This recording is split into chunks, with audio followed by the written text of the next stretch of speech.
بسم اللہ الرحمن الرحیم۔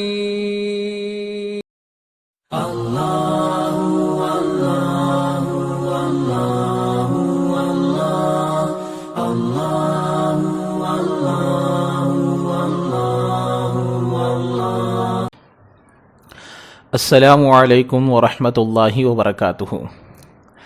آج ایک واقعہ بیان کیا جا رہا ہے جو حضرت مولانا قاری صدیق احمد صاحب باندوی رحمۃ اللہ علیہ اپنی کتاب آداب المتعلمین میں ذکر کیے ہیں۔ حضرت اس میں تحریر فرماتے ہیں کہ ایک زمانے کا ایک واقعہ، یعنی کہ دہلی کا یہ واقعہ ہے۔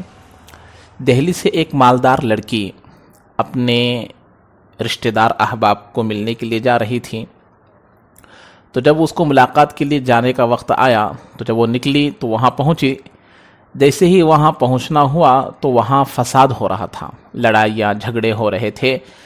تو اب وہ لڑکی سمجھی کہ اگر اب اس حالت میں اگر باہر جاؤں گی تو میری عزت کا خطرہ ہے، جان کا مال کا خطرہ ہے۔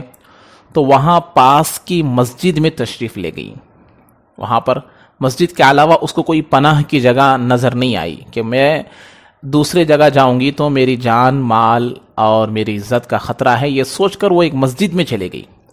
اب جیسے ہی مسجد میں گئی تو مسجد میں ایک طالب علم جو ابھی مدرسے میں پڑھنے والا تھا، مسجد میں قیام کیا کرتا تھا، وہ وہاں پڑھ رہا تھا۔ اب جیسے ہی اس کی نگاہ اس لڑکی پر پڑی تو وہ گھبرا گیا، ڈر گیا، خوف کھا گیا اور فرمانے لگا کہ آپ کا یہاں آنا اور یہاں رہنا مناسب نہیں ہے۔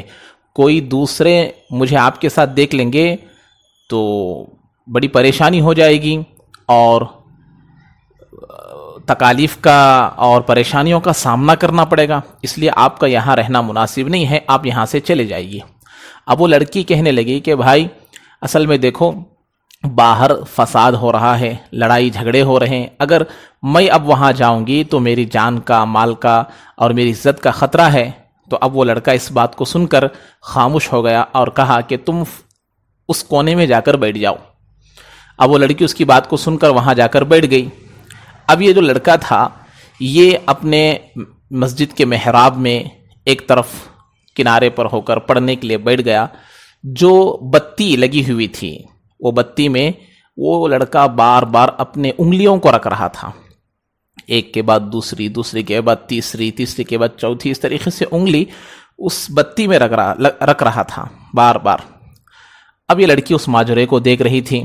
اب جیسے ہی صبح ہونے کو قریب تھی کہ اب وہ لڑکا اس لڑکی سے کہنے لگا کہ اب تو فساد اپنے گھروں کو چلے گئے ہیں، فساد ختم ہو گیا ہے، لڑائی جھگڑے ختم ہو گئے ہیں، اب تم یہاں سے جا سکتی ہو۔ اب وہ لڑکی کہنے لگی کہ بھائی میں تو جانے والی ہوں، لیکن میں اس وقت تک نہیں جاؤں گی جب تک کہ تم مجھے اس بات کی وضاحت نہ کر دو کہ تم رات کو بار بار بتی میں اپنی انگلیوں کو کیوں رکھ رہے تھے۔ اب اس نے کہا کہ یہ میرے اور میرے اللہ کا معاملہ ہے، اس میں تم دخل اندازی مت دو، اس کی تم وضاحت مت پوچھو۔ اب وہ لڑکی کہنے لگی کہ بھائی میں اس وقت تک یہاں سے نہیں جاؤں گی جب تک کہ تم مجھے اس بات کا خلاصہ نہ کر دو۔ اب بہت اصرار کرنے لگی وہ لڑکی اور وقت بھی ہو رہا تھا۔ اب تھوڑی بھی دیر ہو جائے تو تھوڑے بھی وقت نکل جائے گا تو لوگ آ جائیں گے۔ اس ڈر سے وہ لڑکا کہنے لگا کہ دیکھو رات میں جب آپ وہاں جا کر بیٹھ گئی، میں یہاں آ کر پڑھ رہا تھا تو میرے دل کے اندر برا وسوسہ آ رہا تھا، میرا دل یہ کہہ رہا تھا کہ تم بدکاری کر لو، اپنی خواہش کو پوری کر لو۔ جب میرے دل کے اندر یہ برا خیال آ رہا تھا تو میں اپنے انگلیوں کو بتی میں، آگ میں رکھ کر میں میرے دل کو یہ کہہ رہا تھا کہ یہ دنیا کی معمولی سی آگ کو برداشت کرنے کی طاقت تیرے اندر نہیں ہے تو جہنم کی آگ کا کیوں مقابلہ کر رہے ہو؟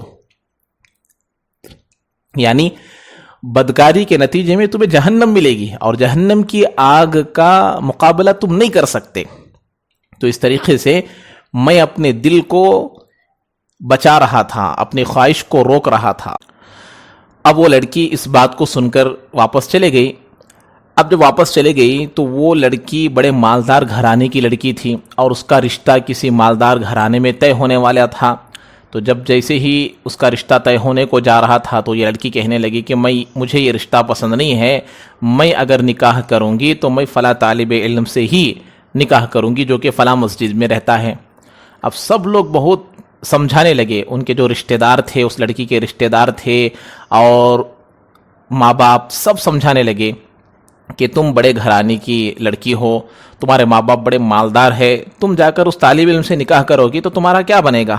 سب لوگ سمجھانے لگے، لیکن وہ لڑکی سمجھنے کے لیے تیار نہیں تھی، اور بعض لوگ اس لڑکی پر بدگمانی کرنے بھی لگے کہ یہ لڑکی پتہ نہیں کیا اس کے دل کے اندر خیال آ رہا ہے، اس طریقے سے بدگمانی بھی شروع ہو گئی۔ تو جب یہ لڑکی رات کے پورے ماجرے کو سنائی کہ رات کو میرے ساتھ یہ قصہ پیش آیا ہے، اور پھر آخر میں وہ لڑکی کہنے لگی وہ جو طالب علم ہے، اس طالب علم کے دل میں خدا کا خوف ہے، اور جس کے دل میں خدا کا خوف ہوتا ہے وہ کسی کو تکلیف نہیں دیتا، لہٰذا میں اسی سے نکاح کروں گی، اور اگر آپ لوگ میرا نکاح اس سے نہیں کریں گے تو میں کسی سے نکاح نہیں کروں گی۔ اس طریقے سے ضد کرنے لگی، تو اس کے بعد آخر کار اس لڑکے سے بات چیت کر پھر اس کا نکاح اس لڑکی سے ہو گیا۔ اب وہ لڑکا اس گھرانے کا مالک بن گیا اور اس کی زندگی بدل گئی۔ تو یہ واقعہ لکھنے کے بعد صدیق صاحب باندھوی رحمۃ اللہ علیہ آخر میں ایک جملہ لکھتے ہیں کہ جب بندہ اللہ کے ڈر سے حرام سے بچتا ہے تو اللہ تبارک و تعالی حلال طریقے سے اس کا انتظام فرماتے ہیں۔ کیا مطلب؟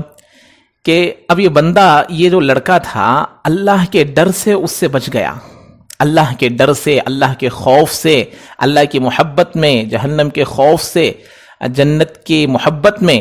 اب وہ لڑکا اپنی خواہش کو اس لڑکی پر قابو پانے سے بچ گیا، تو اللہ تبارک و تعالیٰ اسی لڑکی کو جو کہ حرام تھی اس کے اوپر، اس کی طرف دیکھنا حرام تھا، اس سے بات کرنا حرام تھا، اس کے اپنی خواہش کو پورا کرنا حرام تھا، جب اللہ کے ڈر سے اس نے اس کام سے رک گیا، اس خواہش سے رک گیا، اس گناہ سے رک گیا، تو اللہ تبارک و تعالیٰ اس لڑکی کو حلال طریقے سے بیوی بنا کر پیش کیا کہ اب اس کی طرف دیکھنا نیکی ہے، اس کے حقوق کو پورا کرنا نیکی ہے، اس کی طرف اچھائی کا معاملہ کرنا نیکی ہے، یہ اللہ تبارک و تعالیٰ دیتے ہیں۔ تو بندہ اللہ کے ڈر سے گناہوں سے بچنا ہے۔ جب بندہ اللہ کے ڈر سے گناہوں سے بچے گا، اللہ تعالیٰ دنیا میں بھی اس کو حلال کا انتظام کریں گے، اور آخرت میں تو بدلہ ہے ہی۔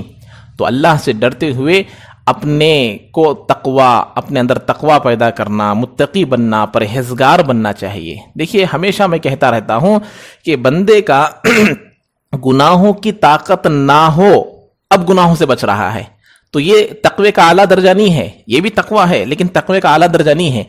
بندے کے اندر گناہ کرنے کی طاقت ہو جب گناہوں سے بچ رہا ہے تو یہ تقوی کا اعلیٰ درجہ ہے۔ اب دیکھیے، اس طالب علم کے اندر گناہ کرنے کی صلاحیت تھی، گناہ کرنے کی طاقت تھی، قدرت، اس کے پاس قدرت بھی تھی، یہ استطاعت بھی رکھتا تھا کہ اب اس لڑکی سے اپنی خواہش کو پورا کر سکتا تھا، لیکن نہیں کیا۔ یہ تقوی کا اعلیٰ درجہ ہے۔ اب ایک 70-80 سال کا بوڑھا ہے، اس کے اندر گناہ کرنے کی طاقت نہیں ہے، اب گناہوں سے بچ رہا ہے، تو یہ تقوی کا اعلیٰ درجہ نہیں ہے۔ لہٰذا ہمیشہ اللہ تبارک و تعالیٰ کی ناراض کردہ چیزوں سے، اللہ تبارک و تعالیٰ کو جو چیزیں پسند نہیں ہیں اس سے ہمیشہ بچتے رہنا چاہیے۔ اسی کا نام تقوی ہے۔ جیسے کہ میں درس حدیث میں بتا دیا تھا کہ اللہ کے نبی علیہ السلام نے فرمایا تھا، اتق المحارم تکن اعبد الناس، کہ اللہ کو ناراض کرنے والی چیزوں سے اے ابو ہریرہ تم بچ جاؤ گے تو جتنے لوگ ہیں تمام لوگوں میں سب سے بڑے عبادت گزار تم ہی بن جاؤ گے۔ تو لہٰذا ہمیشہ اللہ کو ناراض کرنے والے چیزوں سے بچتے رہنا چاہیے۔ اللہ تبارک و تعالی ہم تمام کو تقوی والی، پرہیزگار والی زندگی گزارنے کی توفیق نصیب فرمائے، اور اللہ کے تمام اوامر پر عمل کرنے کی توفیق نصیب فرمائے، اور تمام نواہی سے بچنے کی توفیق نصیب فرمائے۔ السلام علیکم ورحمۃ اللہ وبرکاتہ۔